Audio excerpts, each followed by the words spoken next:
Assalamualaikum warahmatullahi wabarakatuh. Perkenalkan, nama saya Nurhaya Utami dari kelas 5 HPG SD dengan NIM 1986206294 dari Prodi PGSD.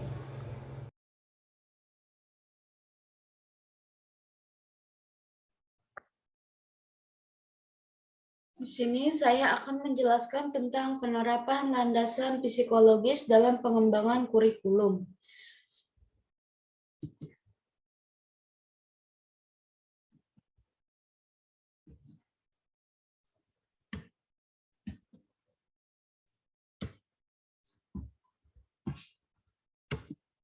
Ya, pertama ada landasan psikologis dalam pengembangan kurikulum, yaitu akan membahas dan mengidentifikasi landasan psikologis dan implikasinya dalam mengembangkan kurikulum. Psikologi dapat diartikan sebagai suatu ilmu yang mempelajari tingkah laku manusia dalam hubungan dengan lingkungan. Peserta didik merupakan individu yang sedang berada dalam proses perkembangan fisik, intelektual, emosional, sosial, moral, dan sebagainya. Pengertian kurikulum. Pengertian kurikulum adalah sebagai alat untuk mencapai tujuan atau program pendidikan. Sudah pasti berhubungan dengan proses perubahan perilaku peserta didik.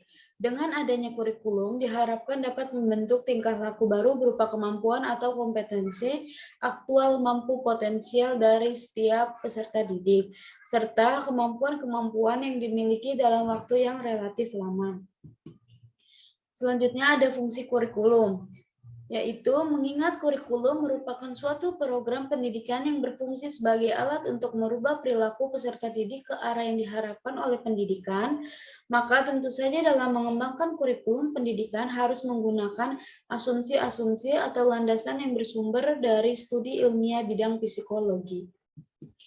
Di sini selanjutnya ada manfaat penerapan landasan psikologis dalam perkembangan kurikulum, yaitu agar upaya pendidikan yang dilakukan dapat menyesuaikan dengan hakikat peserta didik, baik penyesuaian dan segi materi atau bahan yang harus disampaikan, penyesuaian dari segi proses penyampaian atau pembelajarannya, dan penyesuaian dari unsur-unsur upaya pendidikan lainnya.